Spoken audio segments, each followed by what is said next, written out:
동산교회 시간. 이 시간 말씀에는 물된 동산교회 담임 조병선 목사님입니다.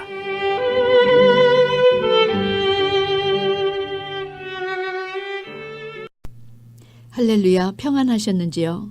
저는 지난주 황충은 어떤 권세를 가지고 무저갱에서 나왔나? 누가 나오게 하였나?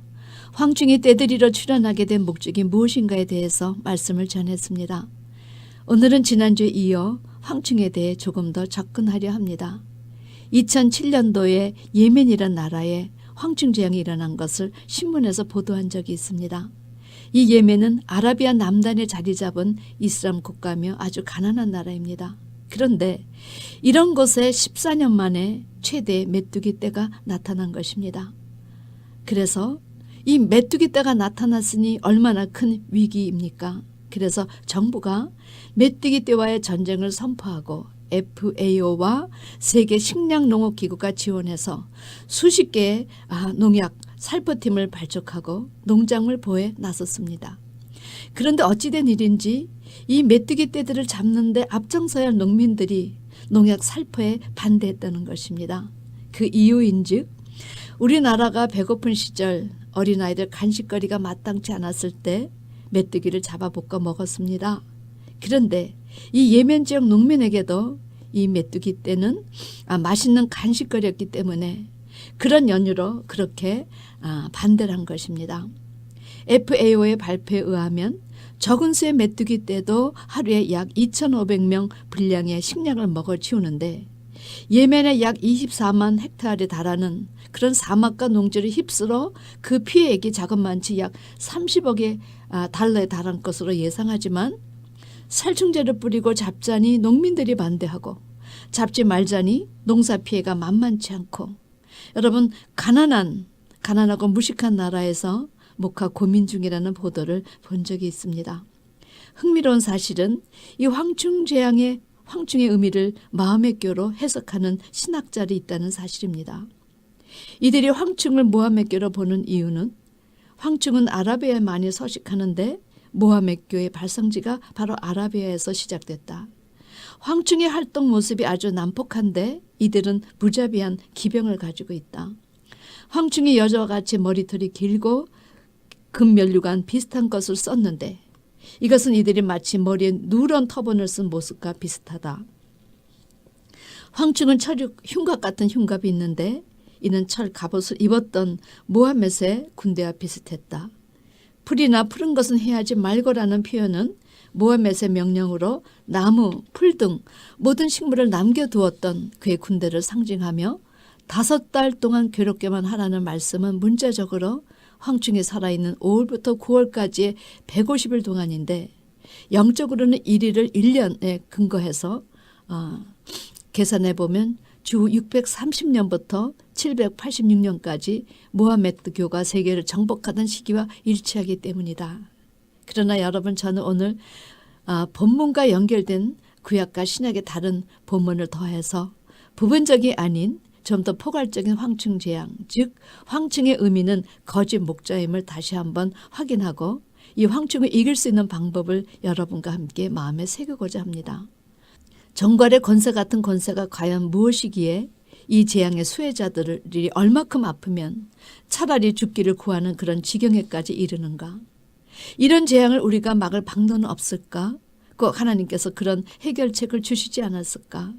여러분, 왜냐하면 5개월 정도 괴롭게만 하시고 죽이지는 못하게 하신 그 배경에는 어떤 해결책이 있을 것 같은 소망이 들기 때문입니다. 무저갱에서 나온 황충은 풀물불 같은 연기를 동반해서 해와 공기를 어둡게 했지요. 바로 하나님의 말씀의 진리를 어둡게 하는 그런 거짓 선지자의 각종 활동상을 의미한 것입니다.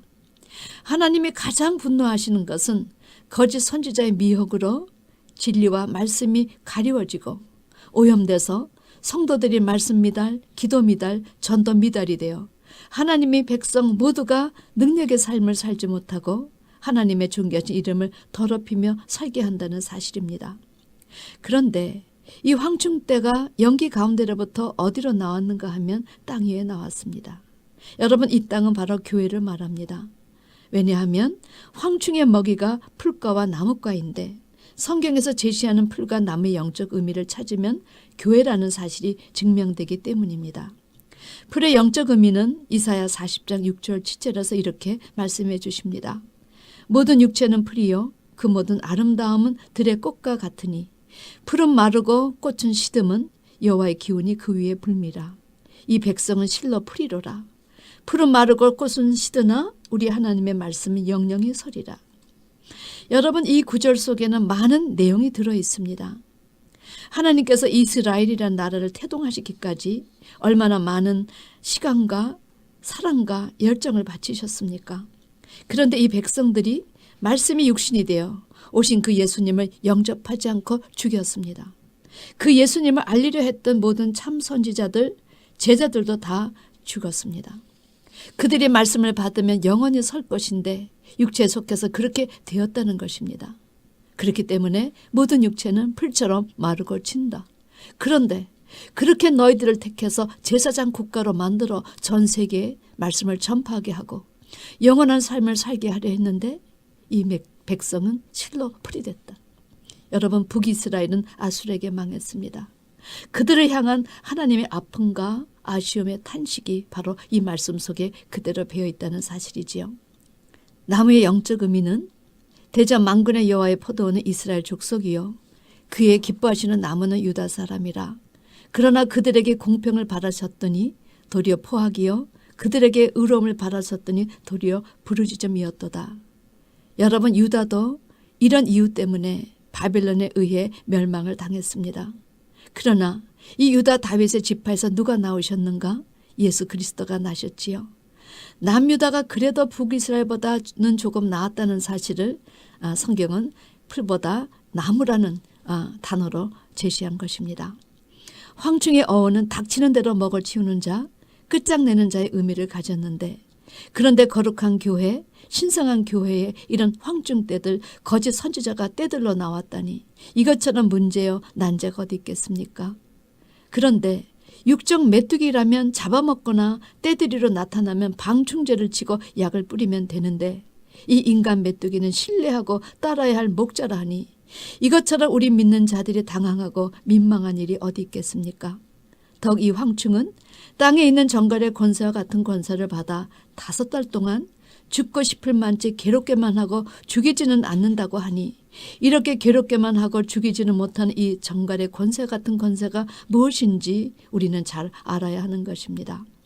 그런데 신명기 8장 5절에 하나님 나라의 원리 하나를 제시하여 주시는데 이 말씀은 우리가 듣기에 아주 무거운 말씀이지만 이 시대를 사는 우리 성도들이 정말 귀담아 들을 말씀이 아닌가 생각합니다. 너를 인도하여 그 광대하고 위험한 광야 곧 불뱀과 정갈이 있고 물이 없는 건조한 땅을 지나게 하셨으며 또 너를 위하여 물을 굳은 반석에서 내셨으며 하나님은 하나님의 백성을 광대하고 위험한 광야 곧 불뱀과 정갈이 있고 물이 없는 건조한 땅을 지나게 하시겠다는 뜻을 가지고 계신 분이라는 사실입니다. 그러니까 하나님의 백성이라면 누구나 예외 없이 이 불뱀과 정갈이 있는 광야길을 통과해야 합니다. 그런데 왜 뱀과 정갈이 있는 위험한 광야를 통과하게 하셨을까? 여러분, 우리가 사는 이 세상이 바로 이들 뱀과 정갈이 세상이기 때문에 이렇게 비유로 표현한 것입니다. 하나님은 이 세상이라고 하는 곳에서, 지옥이라고 하는 곳에서, 무조갱이라고 하는 곳에서 하나님의 나라를 태동하시려 하였기 때문에 그런 이유로 하나님의 백성이 있는 곳에는 언제나 이런 불뱀과 독사와 정갈이 함께 공존하는 것입니다. 자, 그럼 이 불뱀과 독사나 정갈에게 쏘이면 그 독성이 전신으로 퍼지면 어떤 고통을 받게 하기에 죽기를 구하여도 죽지를 못한다고 할까요? 이 이야기를 가장 잘 묘사한 구절이 잠언 23장에 있습니다.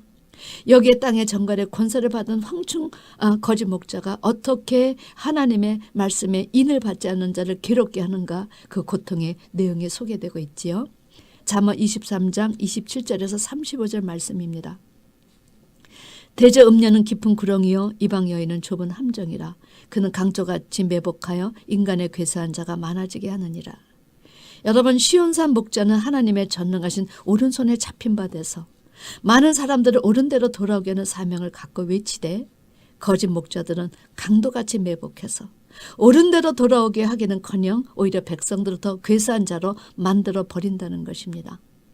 재앙이 누구에 있느냐, 근심이 누구에 있느냐, 분쟁이 누구에 있느냐, 원망이 누구에 있느냐, 까닭 없이 창상이 누구에 있느냐, 붉은 눈은 누구에 있느냐, 술에 잠긴 자에게 있고 혼합한 술을 구하러 다니는 자에게 있느니라. 교회가 각종 모든 재앙과 분쟁, 원망, 항상 요동하고 평안치 않은 원인은 바로 거짓 목자가 혼합한 술, 즉 하나님의 말씀에 누룩을 넣어 유괴병을 만들어 먹인 결과, 이것이 바로 거짓 목자가 교회에서 성도에게 먹이는 양식이라는 사실입니다. 그들의 입에는 언제나 여기서 조금 저기서 조금 부분적인 내용에 거기다 세상 것을 또 가미해서 먹이는 습관이 있기 때문에 이렇게 재앙과 근심, 분쟁이 교회에서 일어난다는 사실입니다. 포도주는 붉고 잔에서 번쩍이며 순하게 내려가나니, 포도주는 번쩍거리는 잔에다가 담그지요. 다 그럴듯하게 보이지만 목회자들이 성도에게 전하는 말씀이 다 하나님 말씀인지라 비슷하게 보이지만 내용적으로 자세히 보면 무교병과 유교병은 다르다는 것입니다. 유교병 속에는 하나님께서 성전에는 누룩을 가까이 하지 말라 하시는 누룩이 들어있기 때문에 그렇습니다. 그러니 너는 그것을 보지도 말지어다. 여기에서 보지도 말라는 그것은 세상에 생각이 들어간 유교병의 말씀이 성도의 영혼을 파괴하기 때문, 주님께서 바리새인과 사두개인의 외식을 조심하라 하신 것은 바로 이것 같은 이유지요. 어떤 내용인가 하면 이것이 마침내 뱀같이 밀 것이요 독사같이 쏠 것이며, 아니 이것이 무엇이가 한데 뱀같이 밀고 독사같이 쏘는가? 여러분, 뱀이 누구입니까? 사단입니다. 이 사단의 역사 따라 임하는 이 음료, 이 악한 것들에게 물리면 독이 몸속에 들어가니까 독이 몸 전체에 서서히 퍼져 죽어가게 하니까 그렇다는 거지요. 말씀과 기도 이 두 가지로 성도들이 신앙이 굳건히 서는 것인데, 이것들이 해와 공기를 어둡게 할 뿐 아니라 여기다 계속 유교병의 말씀을 주니 내 눈에는 괴한 것이 보일 것이요 내 마음은 망령된 것을 바랄 것이며 너는 바다 가운데 누운 자 같을 것이요 돛대 위에 누운 자 같을 것이며, 이것이 바로 음녀, 거짓 목자를 만나는 자들의 신앙의 결과라는 것입니다. 성도들이 도착할 목적의 세계를 바로 바라보지 못하고 괴한 것만 보고 마음은 망령된 것을 바랄 것이며, 성도 여러분, 교회가 분열될 때 일어나는 현상을 보셨습니까?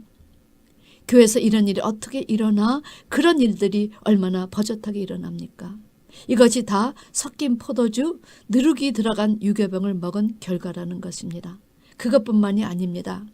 너는 바다 가운데 누운 자 같을 것이요 돛대 위에 누운 자 같을 것이며, 여러분, 교회는 바다 위에 떠있는 배와 같습니다. 세상 속에서 죽어가는 사람들을 배로 건져내는 것이 교회의 사명입니다. 그런데 구원하였으면 목적 있는 항구로 돌아가야 하는데 그냥 떠 있습니다. 여러분, 지금이 어느 때입니까? 재림의 징조가 성취되고 있는 시대임에도 그런 것을 알 바 없는 이들은 그저 말만 교인이지 바다 가운데 누운 자 같을 것이요 돛대 위에 누운 자 같을 것이며, 결국은 이런 사람들이 어떤 삶으로 변질되는가? 내가 스스로 말하기를 사람이 나를 때려도 나를 아프지 아니하고 나를 상하게 하여도 내게 감각이 없도다. 내가 언제나 깰까? 다시 그 수를 찾겠다 하리라. 여러분, 이 고백은 완전히 인생의 목적을 잃고 내일의 소망이 없이 사는 사람들의 고백이 아닙니까?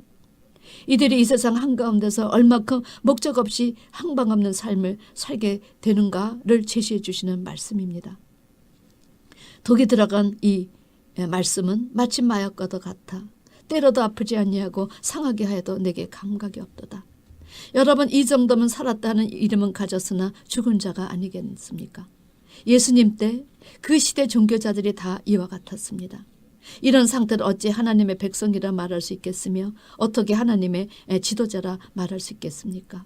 우리 하나님의 자녀들은 내일의 소망을 두고 사는 자들인데 소망 없이 감각 없이 사는 자들을 어찌 하나님이 그냥 내버려 두시겠습니까? 사랑하는 성도 여러분, 이것이 황충때에 속해 신앙생활 한 사람들의 모습입니다. 그러니 그렇게 너희들은 황충때들을 조심하라고, 그렇게 자녀는 자녀에게 구하고 그 자녀는 또 자녀에게 구하라 말씀하신 것입니다. 영적으로 분별력을 갖는 여러분과 제가 되기를 주님의 이름으로 축원합니다. 아멘.